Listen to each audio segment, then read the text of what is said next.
Hello and welcome. I'm your host, Brigitte Limbanda from Cape Town, South Africa. Greetings, Mr. President, and thank you for your time.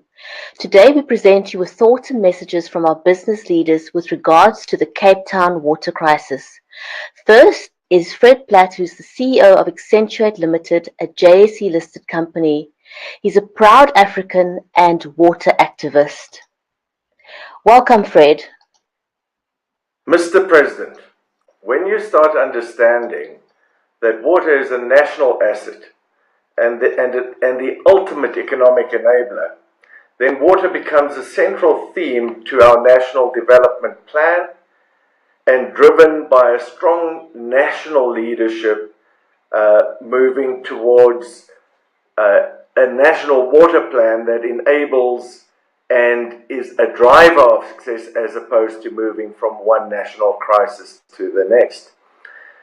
The solution to the current water crisis is not a technology-driven one, but rather one that has its roots in a political decision and a political understanding of the value of water and the context of leadership that creates an enabling environment where we can use water to become central.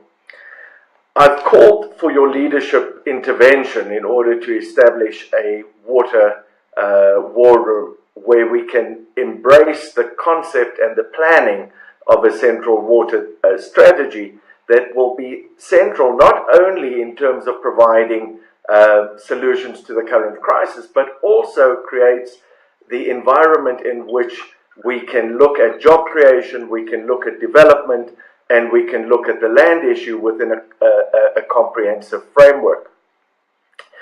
I think what drives my thinking is looking at international countries such as the UAE, Israel maybe, or even Singapore, all water-starved countries that have seen water and used water as the ultimate economic enabler. Historically, we know that communities settle down next to water.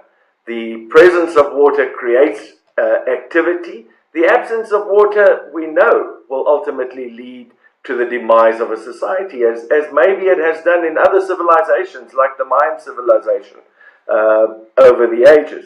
So if we understand the value of water, then we have a very, very different approach to water. And then we need to take a couple of strong decisions. Number one, the understanding that water is the ultimate enabler. When we have water, if we fly over the Karoo and we see the Orange River, we will see lots of economic activity. And then if we just pass past, we will see a desert. The presence of water is the enabler. And maybe part of our land issue is not so much a land issue, but a water issue. And I think that debate needs to take place. The second thing is the understanding that water is a national asset and has to be dealt with accordingly.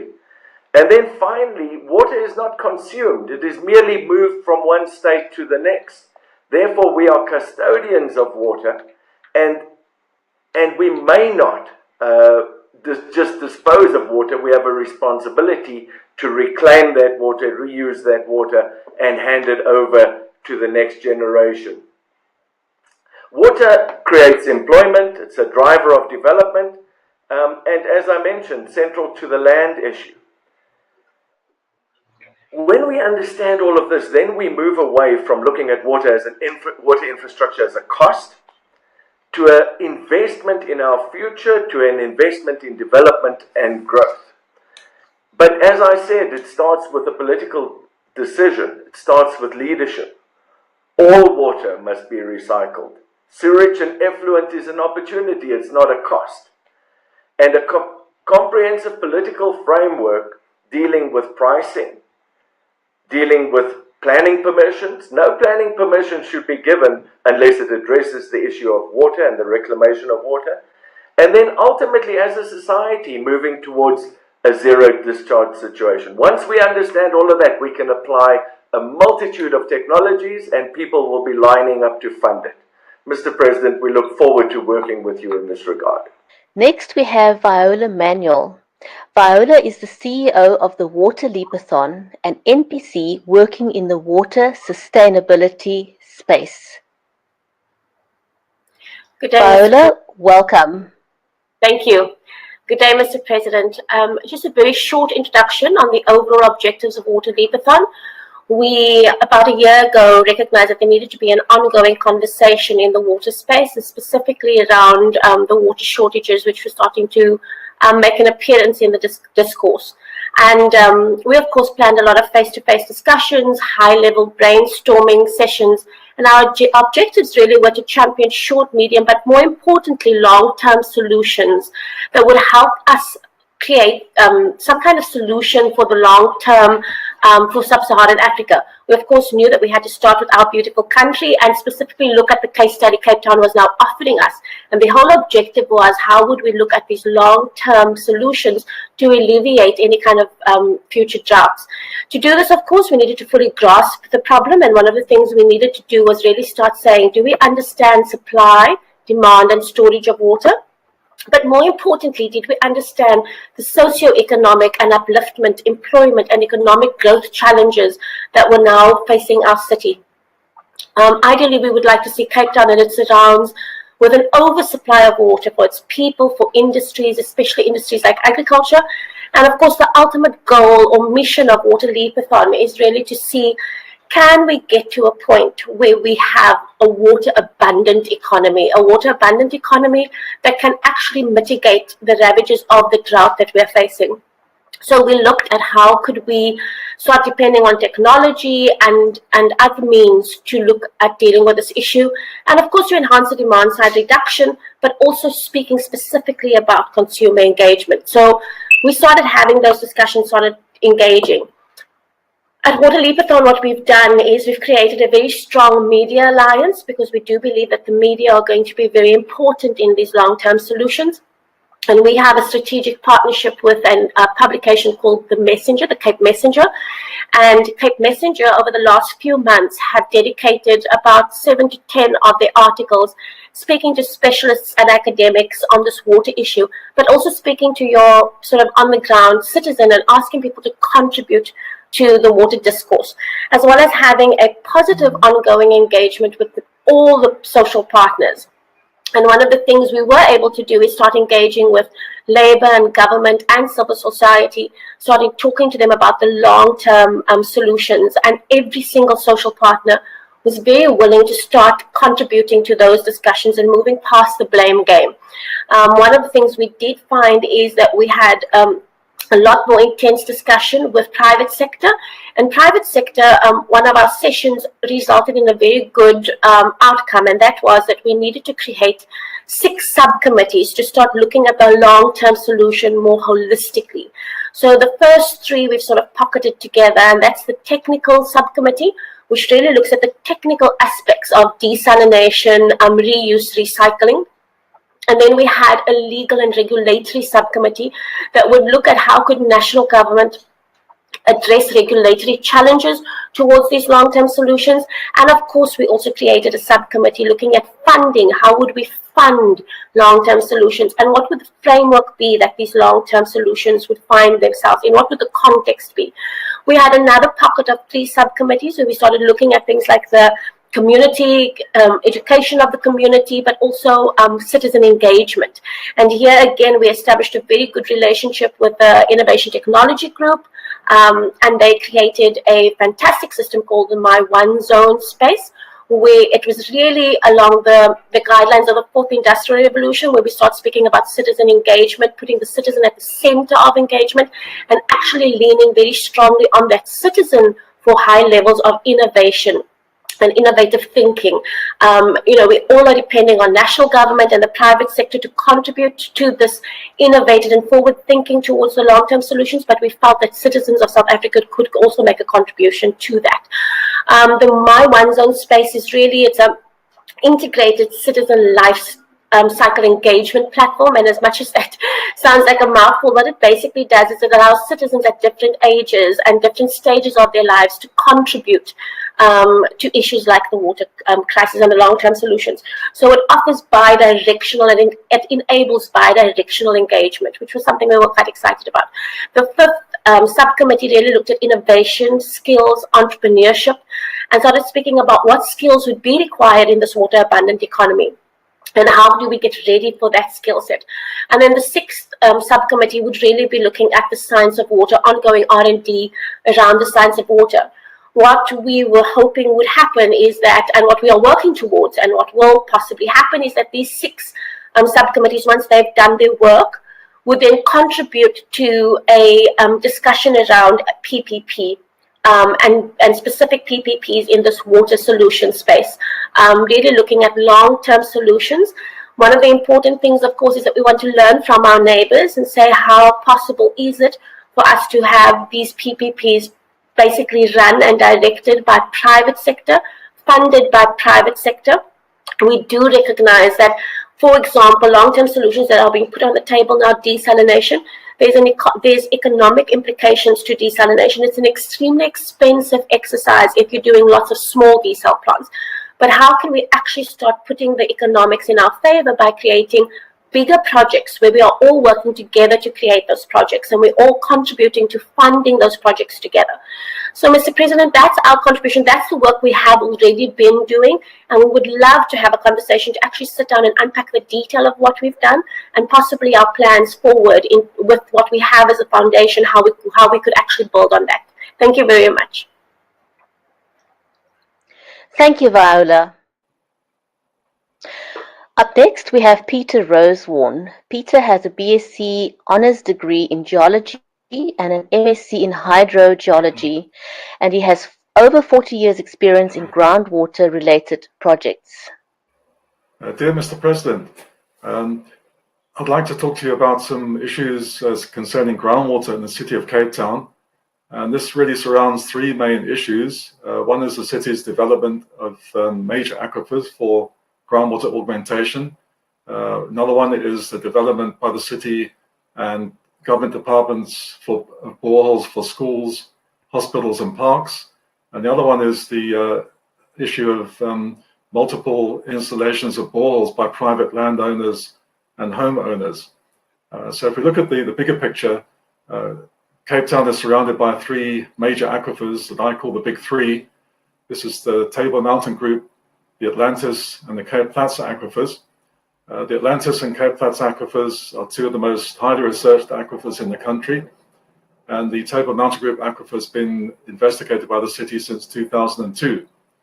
However, as far as I know, since about the 1980s from the Atlantis aquifer, there's been no new groundwater supplies coming through and being integrated into these cities' groundwater water supply systems. Another concerning thing is that the Table Mountain Group aquifer, Atlantis and Cape Platt aquifer projects are the three biggest groundwater projects ever run by the city. And it's a concern to me that this is all being carried out by one consultant and there was no public tender for this work. This seems to be a high-risk strategy, and there's very little transparency. A quick example of this is the city has been talking about having found new groundwater, and that's all they say. And this seems a bit strange when we just had the three driest years in the last 100 years that they've suddenly found some new groundwater. So to my mind, there's a very minimum. We need more inclusivity in terms of the expertise available in the city, and as again, a bare minimum peer review by a credible independent consultant or consultants. Now, if we move on to what seems like a lesser issue, the private groundwater use, as to my understanding, there's over 22,000 registered boreholes within the greater city of Cape Town area, and I'm sure there are many, many thousands of unregistered boreholes on top of that. And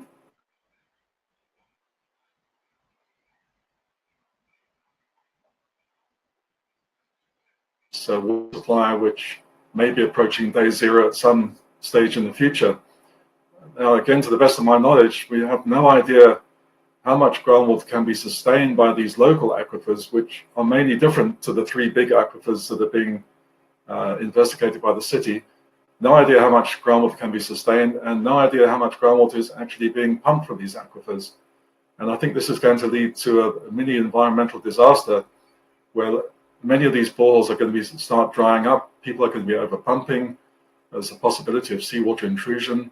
That's certainly an issue on a lot of people's minds based on comments that have been received.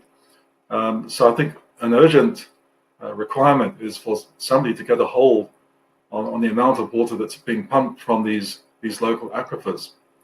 So that's just a very brief run through of some of the groundwater issues that I see in the greater Cape Town area. Not really many solutions there. One thing that does occur to me is that increased groundwater abstraction on the Cape Flats could well alleviate the annual flooding that we see there. That's not really flooding in terms of rivers overflowing, it's water table rising.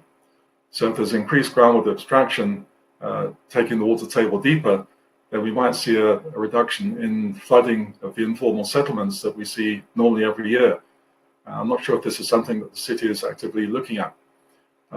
So in a bit of a nutshell, that's my take on some of the groundwater issues in Cape Town.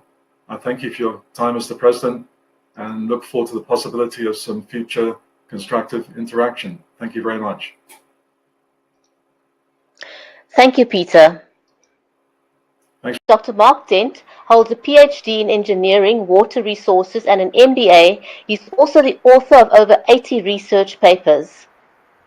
Good evening, Mr. President. Thank you for this opportunity to address you. I must just stress that this is not just about Cape Town. In 2016, it was Richards Bay. Now it's Cape Town, and tomorrow stand by for Port Elizabeth. And who knows when it will be Gauteng's turn. This issue really needs to be framed in the risk narrative. Risk is not only a factor of the event and the probability of that happening, but it's also strongly linked to the response from all societal actors. If the response is too late, chaotic, uncoordinated, and financially wasteful, then the damage caused is far greater than if the response is timely due to good systemic understanding and wise because there's time to think about and clearly articulate options to choose from, and then coordinate the responses from all the stakeholders who, if they have engaged properly beforehand, trust one another. There's transparency, the information is trusted. Transparency is key. The responsibility from government in all this, I believe, is to develop a response ability in the society. I just want to make three major points in this in relation to responsible risk addressing in this context. The first one is that water is integral to all sectors. The second point is the inclusive economy strategies must include water and water-related jobs. And thirdly, the skills and capacity does exist in South Africa to address these issues successfully and comprehensively, and don't let anyone make you believe otherwise. Let me start with water as integral to all sectors. It's misleading to talk about the water sector. There's no such thing as the water sector. All sectors are critically dependent on water and need to engage one another in water matters under the oversight of government. If one's looking for evidence of this, the United Nations Sustainable Development Goals, water is integral to all 17. The World Economic Forum Global Risk Report in 2015 placed water as the #1 global risk. They start that report with a hyperconnectivity of all the factors, and water is connected to all of them. In Cape Town, we see the effect on the broad range of societal actors. Our own policy and legislation framework is about inclusive engagement of all stakeholders. We also need to look no further than the food, energy, and water nexus phenomenon. In a hyper-connected world, we are extra hyper-connected to water, and water is hyper-connected to jobs, and hence the World Economic Forum Global Risk Report placing it as #1. The next point on the inclusive economy strategies and conversations must include water. There are very strong arguments to be made to show how appropriate grassroots efforts in water-related matters can contribute significantly to our inclusive economy challenges.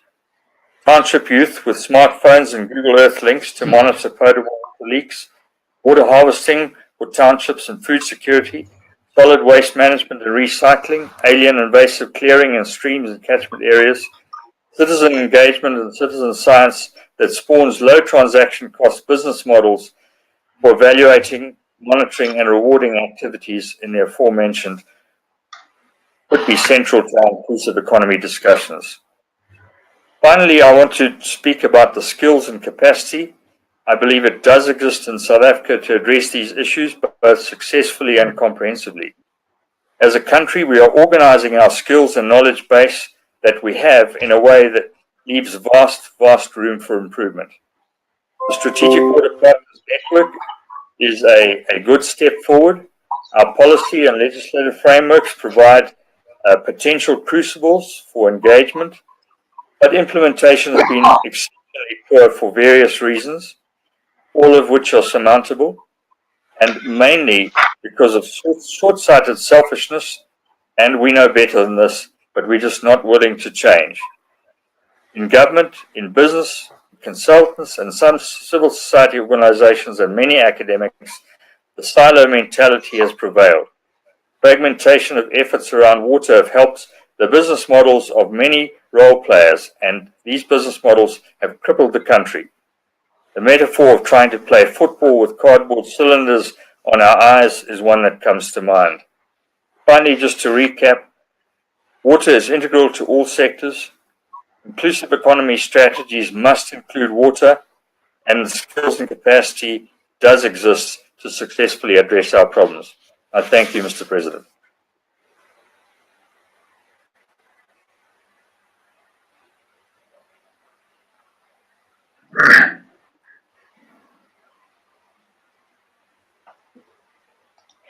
Thank you very much for your contribution, Mark. Next up, we have Benoit Le Roy. Benoit is a chemical engineer with over 30 years' experience across many different sectors. Mr. President, good evening. I have one simple statement, and that is, why can we not make water a national priority as the ultimate enabler? And I say this only for two brief reasons. The first one is that the ministry involved seems to be the smallest, or one of the smallest ministries, with a budget of below 20 billion per annum and an accumulated infrastructure arrears deficit of 800 billion rand.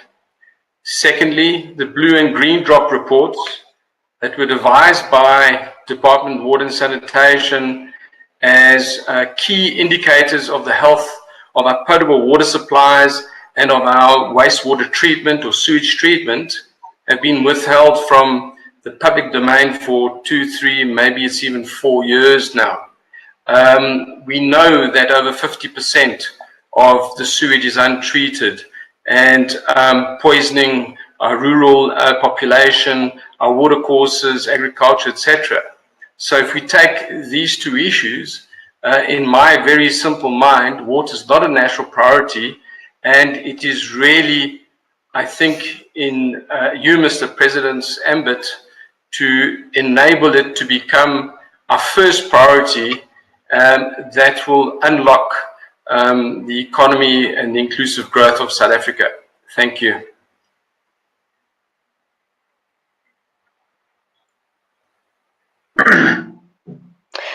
Thank you very much, Benoit. Next up, we have Dr. Anthony Turton. Anthony Turton is a strategist and a scientist and a water strategist who pioneered the concept of water as a corporate risk. Good evening. Am I live? Yes, you are. Good evening, Mr. President. It is indeed a profound pleasure and a privilege to address you tonight. I address you as my president, and I salute the fact that you have come to power in a very, very dark moment, but you've breathed a fresher breath air into the body politic, and you've given us a new vision of hope and a new vision of a new dawn. So I would like to just say something briefly to you tonight. And what I'd like to say is that the way we've managed water up to now has been based on a false premise. And that false premise is that water is a finite resource and that South Africa is the 30th driest country in the world. These are not true premises. These are false premises. South Africa is not the 30th driest country in the world, and water is not a stock. Water, in fact, is a flux that moves in time and space. And when we continue to talk about this paradigm of scarcity, we've done all we can to squeeze the last drop of water out of our available national water resource. And in so doing, all we are doing now is sowing the seeds of despair because we can get no more water from what we have. And ultimately, we need to recognize that in order to reach all of these noble visions and dreams that we have, these objectives, we are ultimately a water-constrained economy.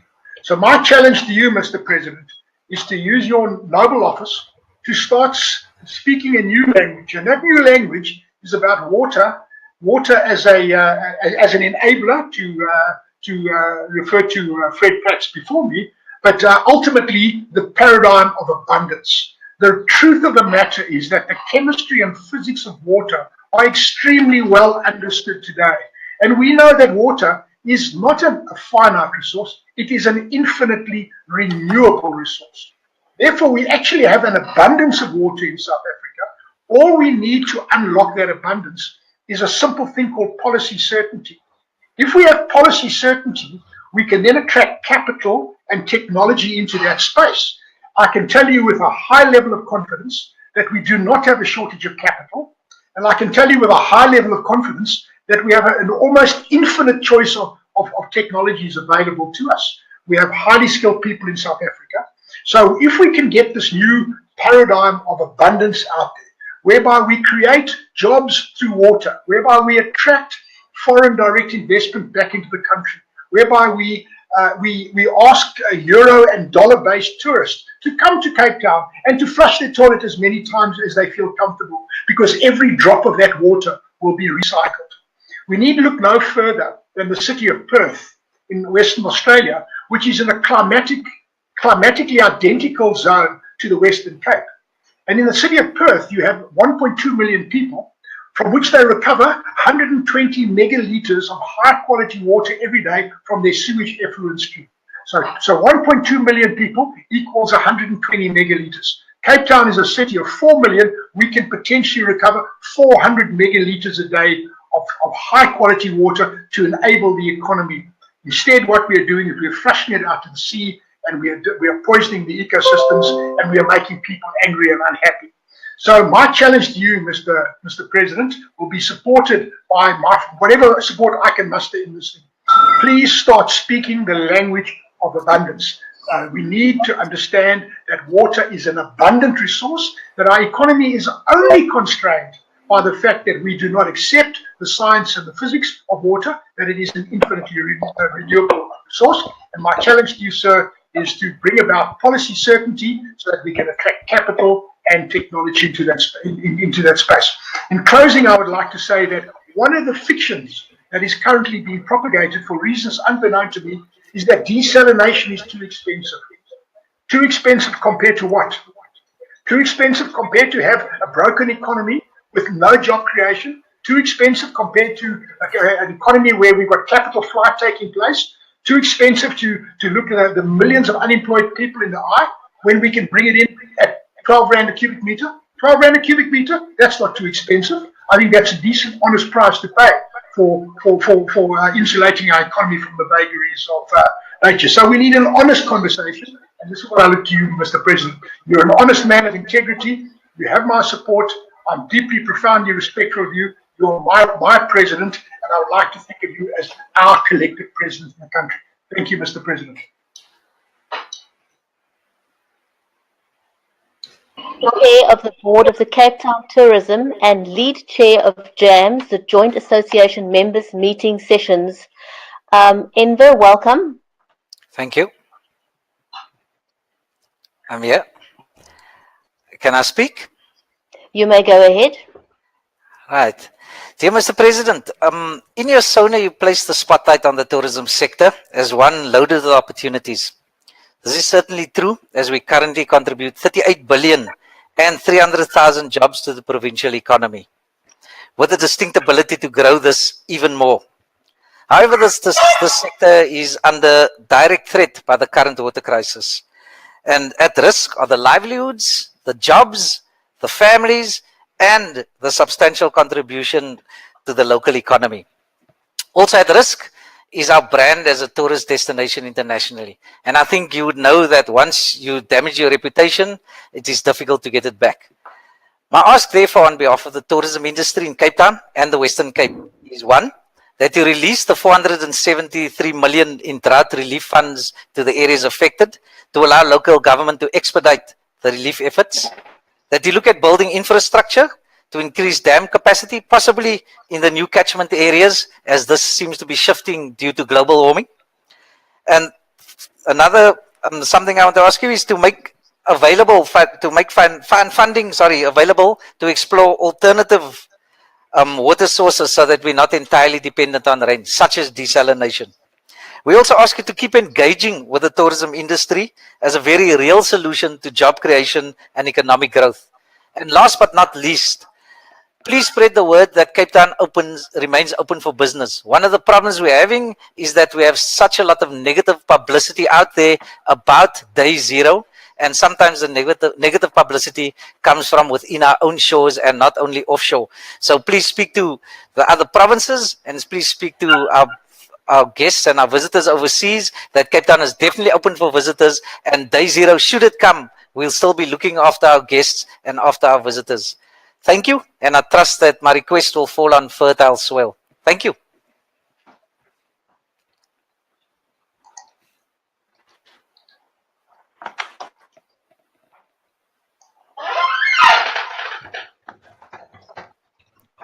Thank you very much. I would like to thank all the participants this evening. Thank you for your messages to our President with regards to the water crisis. And we look forward to welcoming you again soon on a similar program. Thank you, gentlemen, and thank you, Viola Manuel, for joining us this evening.